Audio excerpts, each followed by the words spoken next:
কেমন আছেন সবাই? আশা করছি সবাই খুব ভালো আছেন। তার সাথে আমি আপনাদেরকে জানাই happy new year, good morning. আজকে 2026 এর 1st জানুয়ারি। আশা করি পুরো বছরটা আপনাদের, আমার, সবার খুব ভালো কাটুক, নতুন নতুন অপরচুনিটি আসুক, খুব সুন্দর সুন্দর হোক নিয়ে আমরা সারাটা বছর কাটাই। আমি তার সাথে আরেকটা কিছু প্ল্যান করেছি, সেটা হচ্ছে আমার 2026-এর যে রেজলিউশনটা আমি সেটা বলি। সেটা হচ্ছে সকাল সকাল ঘুম থেকে উঠে ফ্রেশ হয়ে নেওয়া, যেটা আমি অলরেডি আজকে থেকে স্টার্ট করে দিয়েছি। আই হোপ আমি এটা ফলো করতে পারবো। এবং তার সাথে হচ্ছে সুন্দর সুন্দর ব্রেকফাস্ট, যেমন আজকে আমি নিয়ে বসেছি সুন্দর চিড়ের পোলাও।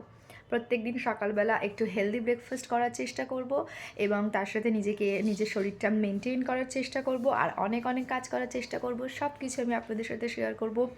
আপনাদের সবার নতুন বছর খুব ভালো কাটুক, নতুন নতুন অপরচুনিটি আপনাদের লাইফেও আসুক, আপনারা সবাই খুব ভালোভাবে নতুন বছর কাটাক। আর প্রথম রেজলিউশন হচ্ছে সুখী থাকা, হ্যাপি থাকা। সবাই ভীষণ ভীষণ ভীষণ হ্যাপি থাকবেন। পুরনো সমস্ত দুঃখ ভুলে গিয়ে নতুন বছরে নতুনভাবে আবার সবাই শুরু করুন। আমিও যেটা করছি। সবাই ভালো থাকবেন। আসি, দেখা হবে পরবর্তী একটি ভিডিওতে। টাটা।